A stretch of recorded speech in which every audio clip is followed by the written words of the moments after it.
When I became a Christian, I had nothing to bring to Jesus at all, not even a healthy body. When I was 2, I lost the sight of my left eye, and then later on I suffered very severely with shingles and so forth, culminating the fact that by the time I became a Christian, when Jesus changed my life, I was still very ill. And in point of fact, I had been discharged from hospital in Sheffield as incurable. But Jesus loved me and saved me. I stopped being unwell. I was made instantly healed, apart from the fact that I still didn't look through my left eye, but other than that, I was perfectly well. And that was a tremendous thing. That made a big difference, of course, in my life.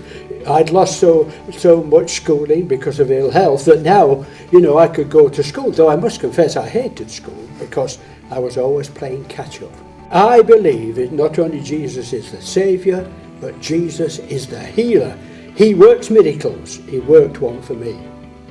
But sometimes what we believe is put to the test. It so happened that 31 years later, I was severely tested. We have 2 sons we love very much, and a daughter who we loved very much indeed. It so happened that on Christmas Day 1976, after just a very brief illness, we stood by Elizabeth's bed in the Royal Gwent Hospital in Newport, South Wales. And even as we stood there, at 5 o'clock in the afternoon, Jesus came, took Elizabeth by the hand, and she left us and went to be with Jesus in heaven. That devastated me, I'll be honest, because I, who had been miraculously healed, prayed for my daughter to be miraculously healed, and it never happened. I brought the most frequently asked question to the Lord, and it was this: "Oh God, why?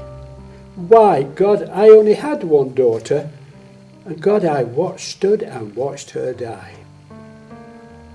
And then I didn't hear words, but in my spirit, in here, I heard the Lord say, "Alan, I know exactly how you feel. I only had one son, and I stood and watched him die." That was sufficient for me. And I only reiterate all this to you because I want to encourage you. There are times when everybody's faith will be tested. There are things that maybe people listening to this would have questions about in your own life. All I want to say is this: please never stop trusting the Lord. He doesn't always work in ways that we think he ought to do. He doesn't even do the things we think he should do. He knows exactly how you feel. He's been there. He's suffered it. He may not answer as you want, but he will never ever fail. He'll be there for you when you go through the difficulties that nobody else wants to face. Difficulties that maybe only come round very rarely, but they are still part of life. And we have a Father who cares enough to go through these difficulties with us.